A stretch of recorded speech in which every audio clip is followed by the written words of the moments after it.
Focus. I'm Diane Gonzalez. In February, more than 1,000 people gathered at Pinnacle Bank Arena, not for a concert or a sporting event, but to hear how we can work together to lift Lincoln higher. It was part of Prosper Lincoln, an initiative to create an environment of success for everyone in our community.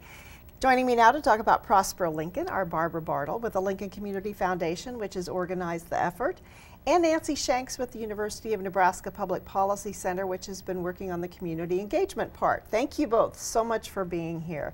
I want to start with vital signs because this is where it all began several years ago. Barbara, tell us about the start and what led up to Prosper Lincoln. Thank you for having us here today, Diane. Probably in 2011 or 12, there are a group of funders in the community, public, private, and philanthropic funders, that meet quarterly. United Way convenes us, and one particular morning, if you think back about 2011, and we were in the recession, and we were hearing a lot in the community about federal, state, and local budget cuts. Philanthropy was down, and at the same time, we were having an increase in the needs in the community. And there was great concern and discussion at the table that particular morning that the community really didn't understand what was happening and how were we going to address this as a community. And out of that conversation and a lot of work and finding the University of Nebraska Public Policy Center, we eventually were able to launch a community index around several important areas for our community, which we call Lincoln Vital Signs. And the first one was launched in 2014, and now a second launched in 2015. Well, tell us about the key findings then of Lincoln Vital Signs, because that's the part you were involved in, is collecting all the data. It sure was. It was a really interesting process. What we did is for about a year, a whole group of us met and we looked at what data were being collected about Lincoln. And we found there's lots of great data collected about Lincoln, but there was really not one place where someone could understand the trends of what Lincoln was experiencing in the past, how that compared to other communities across the United States. So we identified 7 areas that we were really interested in focusing in on. Things like economy and workforce, education, basic needs, civic involvement, and culture. And we collected what we thought were the most meaningful metrics in those areas. Ideally, we wanted to find data that we had available across time and then also in comparison to other communities. And we ended up with about a 100-page report, but there are lots of graphs and charts. So people who have read it who say they don't even like reading reports or reading about data. They say it's a pretty easy read, and that's at lincolnvitalsigns.org. We took all of those areas and created this report, and some of our community members who are working with us said, well, this is great, but are there any cross-cutting themes that you can identify? And we research types tended to say, well, it's right there in the 100 pages. No, really. What's the headline? Sum it up for us. Exactly, which was a really good challenge. And so we did identify 3 cross-cutting themes that really looked across those 7 areas and identified in the give me the headline level what's happening in Lincoln. The first one is Lincoln is a great community to live in. We have so many positive things going on. And of course you look at the skyline and you see all of the construction and all of the cranes happening. Our population is growing. People are choosing to move here. We have a low crime rate. You know, lots of great things that make Lincoln a great city to live in. Our second cross-cutting finding, however, was there's a greater proportion of people who are facing real need in our community. Our poverty rate has increased pretty dramatically, specifically free and reduced lunch enrollment up dramatically. So some real areas of concern. We have 6 census tracts in the community where over 40% of the people fall below the poverty threshold. And then the third cross-cutting finding was we wanted to look at kids especially, and we found that our kids, especially our minority children and our low-income children, are not having the achievement and attainment educationally and on other measures that many of us think that our children in Lincoln enjoy. Well, the next phase then was educating the community about this. Do you think people were surprised by the findings, especially with regards to poverty? Well, that was our action plan for Lincoln Vital Signs was be informed, get involved. And so we really spent that first year out trying to educate the community. And Nancy and I, many people were using Vital Signs, which, as a side note, that was really wonderful. So many people are using Vital Signs for strategic planning, for their grant writing. So that's great. People we don't even know. It just was sort of a local viral.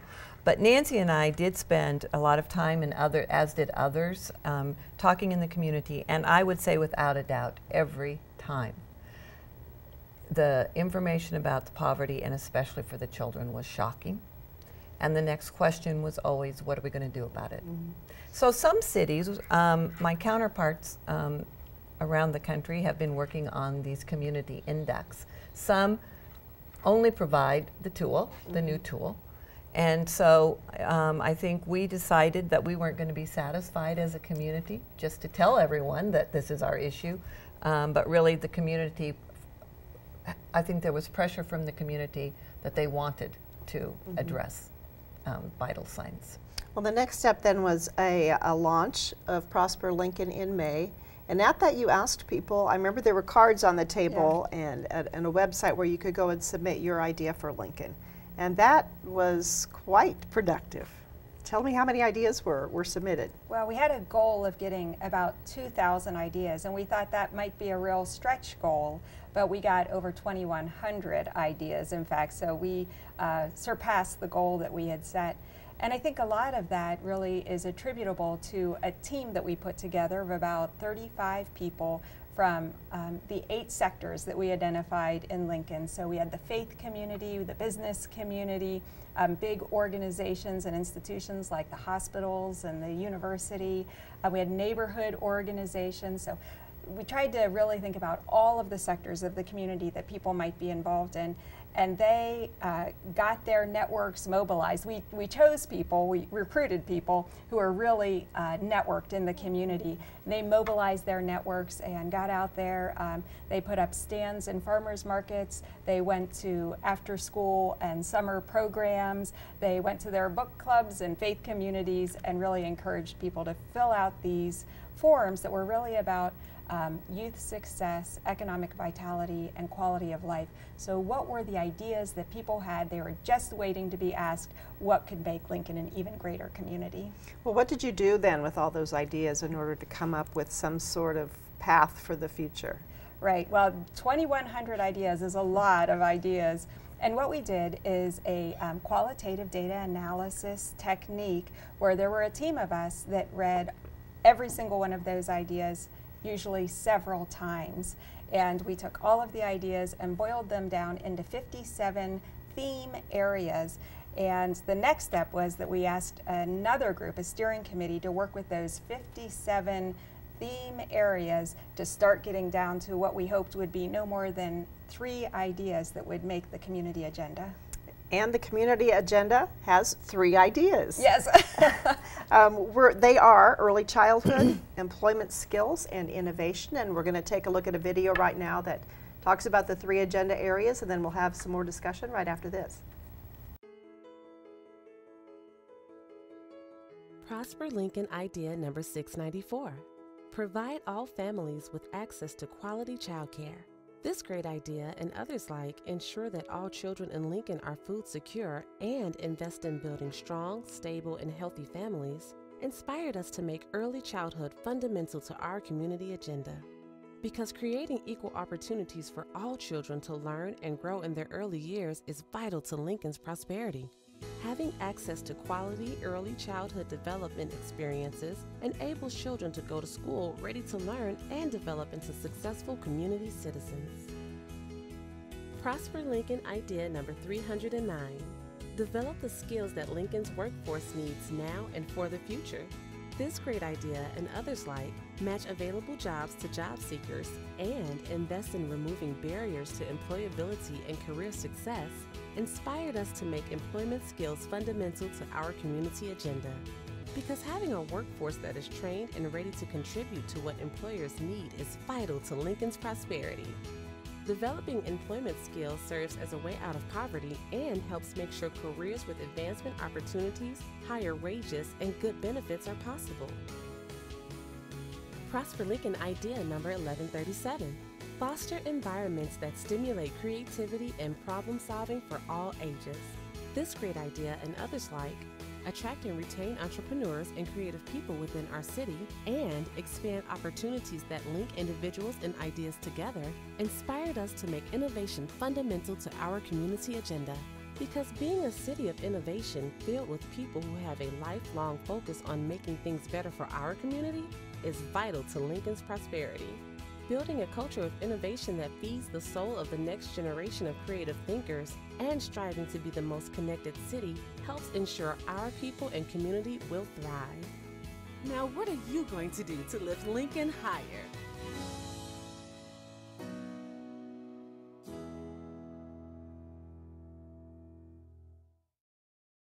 Now these three areas also, they're their own separate agenda items, but there's also a lot of overlap among the three, correct? Yeah, I think that's absolutely right.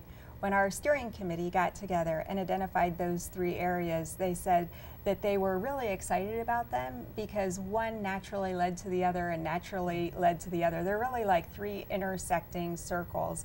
And so when you positively impact what's going on in early childhood, you also increase the chances that that child is going to be well positioned for a successful career. And you also increase the chances that that child's going to have opportunities for innovation. And an innovative community comes from a community where people are in jobs and are growing up being challenged to think creatively. Now you've mentioned that other communities have done this kind of thing, so you sort of asked for what their best practices were. And their big recommendation was to create an infrastructure to move these ideas forward. Tell us how that all evolved. Well, a step after we had the three ideas, let's just pick up right there for a moment, because these were just raw ideas that came together. So there wasn't an aspirational goal or goals and objectives. So that was the next step. We had the engagement team that worked hard to get the ideas. We had the steering committee that narrowed the ideas, and then we put together work groups that were experts and practitioners and community members at large that then really developed the goals and objectives for these areas. To help, we also had reports from what are best practices nationally in these three areas, what are best practices at in the state, and what are best practices already happening in the community. We thought that would help the work groups.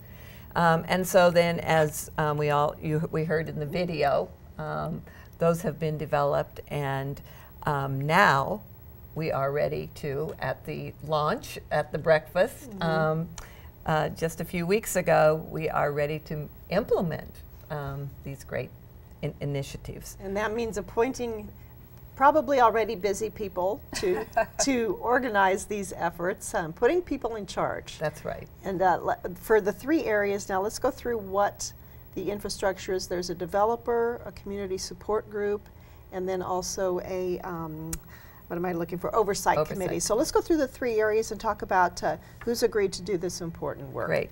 Well, we're really pleased that the original three groups, the engagement team, the steering committee, and the work groups, they will remain as the board of counselors for this work. But who's going to wake up every day, which we learned from other cities is really important. These are complex issues that we have from our findings in Vital Signs, and so success for other cities has meant that there is someone every day that's going to think about moving these goals and this work forward. So the developer will be that person. There will be a developer for each of the three, and then a support organization that will house that developer and provide technical assistance and other support needed by the developer. And finally, there will be an oversight committee, and that will be a fairly small group of practitioners and experts that will work around that developer. The developer may not be a person that has the expertise of the area. They may be more of a connector. And so that oversight will be providing the best practices and expertise for that specific area. Well, let's talk about the team for early childhood education. Okay. We're thrilled. Michelle Suarez, who has been in the Lincoln Public Schools now for almost 30 years, and 20 of those years a principal in our community. And Michelle will serve as the developer when she finishes at Everett Elementary this spring. She'll be the developer. The support organization will be Nebraska Children and Families Foundation, and Dr. Marjorie Kostelnik, the Dean of Education at the University of Nebraska-Lincoln, and John Neal from the Lincoln Public Schools will serve as the co-chairs for that committee. All right, for employment skills then, we've got a team for that as well, starting with Brian Seck and Mike Milborn. That's right. Brian Seck has been with the Lincoln Public Schools working with the Homeless Coalition, and he will still be providing some assistance to that area, but his full-time role will be now the developer. We're really pleased because Lincoln Industries is lending Mike Milburn from Lincoln Industries 1 day a week to support this work. So there'll be a team of two working in this area. Southeast Community College and Lincoln Public Schools are providing the support for these two developers, and the oversight co-chairs are Dr. Dan Honsey, who is the director of the Career Academy, and Kim Russell, who is the CEO of Bryan Medical Center. All right, let's move on to the Innovation Initiative. Innovation, let me just start with the support organizations, will be Nebraska Innovation Campus, Fuse Co-working, and FireSpring. The oversight co-chairs are Dan Duncan, who's the director of Nebraska Innovation Campus, and Jay Wilkinson, the CEO of FireSpring. It's exciting because that developer position for innovation is, that position is open, and you can learn more about it if you go to prosperlincoln.org, and it gives you directions on how you might apply for that position. So right now that position's open. Some names a lot of us will recognize, names and organizations that a lot of people know, the people who get things done. Right. So That's right. with that kind of infrastructure in place, then how do you engage the entire community in moving forward? Well, we really see this work moving forward in kind of two parallel streams. First of all, we have the developers who are waking up every day and thinking a lot at the systems level. What systems need to change? Where can connections and networks be made? But simultaneous with that, we also want the developers to be working at the grassroots level. And we really think for this to be successful, every one of us have to think about how can we engage in these three areas. So we're really hoping that, like Lincoln Vital Signs, where people use the information, some people we heard about having used the information and why it was helpful, but we hope that these three agenda items are items that our entire community will endorse and think about what role they can play. Now, some important organizations in Lincoln have already made some commitments. Give us some examples. Tell us about what Volunteer Partners is up to. Right. Well, a very important piece to get the whole community involved is we have a new and revitalized prosperlincoln.org website. It's very interactive. We want folks that are taking action or making commitments to go online so that we can see and other people will get ideas.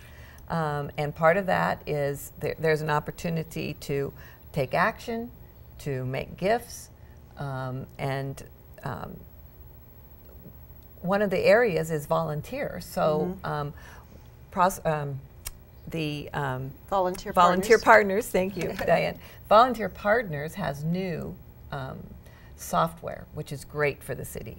And so it's a seamless transition over to Volunteer Partners, And so if you have an organization working in these 3 areas and you need volunteers, go to prosperlincoln.org and get signed up.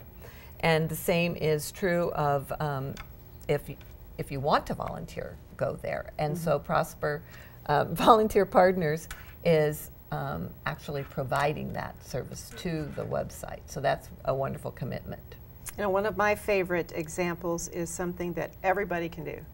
Lincoln City Libraries are asking people just to read to a kid 15 minutes a day. How simple and wonderful is that? It is. I love what Pat Leach, who's the director of Lincoln Public Library, says. She says, you know, it's sweet and cuddly, but it's rock hard evidence that this makes a difference in the lives of our children. Now, what is LPS's commitment? They have an important goal they want to reach? They have a challenge to the community. I mean, this could be a real game changer for our community over a long period of time.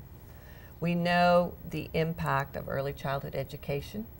A Nobel Prize winning economist out of Chicago talks about and has measurements about the impact of early childhood education and development on economic development for the future. And so right now in Lincoln Public Schools we have 700 at-risk preschoolers that are on a wait list for preschool. And the goal is, this is a 4-year strategic plan, the goal is by 2020 we will have eliminated that wait list. And so what that means is right now we don't have that space, we don't have the staff, but we truly believe if we all come together and think about, be innovative about businesses, churches, we know that needs to be quality, because that's very important. It doesn't just mean finding space, it means quality programs. And so that's the goal, is that we will have no wait list by 2020.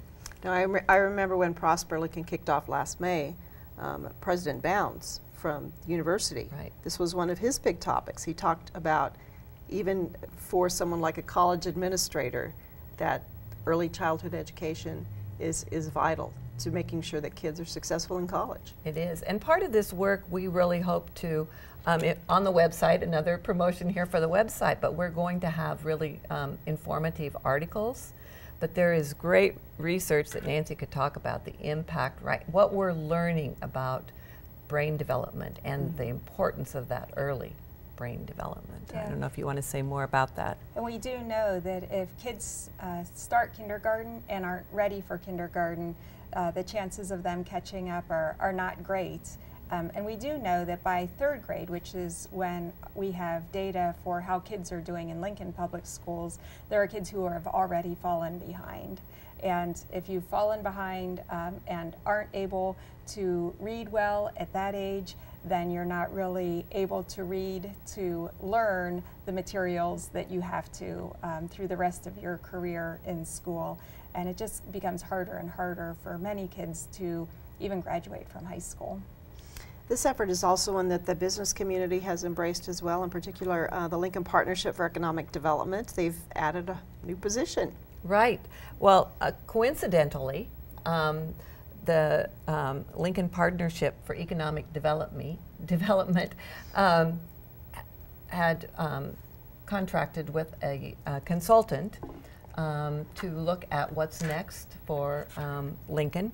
And so in that process, innovation and workforce development both were at the top of the needs.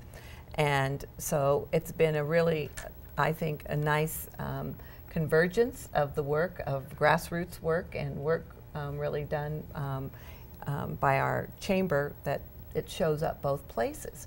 And so because of their work with their report, they know that it's really going to be important to focus on retention and attraction of young people to our city. We can already see the hard work that's gone on in Lincoln to attract and retain our young people. So they've committed a new position for Lincoln Partnership for Economic Development. So that's really wonderful for the community. Now, these are some organizational commitments that we've been talking about. What about an individual who maybe doesn't belong to a business or an organization? What can a single person do in terms of making a commitment? Well, I think that there are certainly opportunities to think about how people spend their time, where they volunteer, where they donate. And part of it is also we just want the community to become more educated about these issues and then think creatively. I think our innovation work group challenged us all. They said, you know what? Every single organization and every single person in Lincoln should set for themselves a goal of innovation. And we should be challenging ourselves individually. How can we innovate in these areas? And all organizations should be challenging themselves. What's our stretch innovation goal? But we had a handout at the breakfast where we had a number of ideas. And what we really want people to do is think about the initiative, talk to friends about it, and come up with ideas. One interesting idea with innovation was, for instance, neighborhoods. Neighborhoods can encourage innovation among their kids by hosting a lemonade stand day. So they don't all necessarily have to be big ideas, but they can be ways that we are just interacting with and kind of exploring and being creative about these areas. Now this is being called something like a modern day barn raising, where people are helping each other. Why do you like that term, Barb? Well, because it's going to take all of us. All of us to raise that barn. All of us to raise that barn. But I think there's a good example that I like to use about First Lutheran Church. And Nancy spoke, they heard Nancy speak about a year ago and heard kind of this conversation we just had about quality education. And they have a preschool at their church. And so they went back and they've been really working on upgrading the curriculum of their preschool. And then this fall, Nancy and I were invited to talk to another group in their church. And they really picked up on this increase in poverty, the fact that we've increased the number, we've doubled the number of children in poverty in Lincoln since 2005. And so they started talking about, gosh, we should try to raise more funds for scholarships for our preschool. And so a way you could do this, so everybody could think about that beyond just their church, if you have an organization, and you decide we're going to have a pancake feed to raise more funds, you could go online to the website, get that information on, so that other people can use their social media to help you get people to your event. Or if you need volunteers for your preschool, you go out, you make that known with Prosper Lincoln, and you can get volunteers and announce that you need volunteers. So I think people just need to learn from each other, and when there's a project, let's raise the barn. Let's go out and help each other accomplish the goals that we're all trying to reach, which is to lift Lincoln higher. All right. Again, the website is prosperlincoln.org. There you'll find the agenda items, some ways you can make a commitment. You can also donate money at that site. So prosperlincoln.org, check it out. And Nancy and Barbara, thank you so much for your important work to lift Lincoln higher. Thank you so much. And thank you for joining us for City Focus.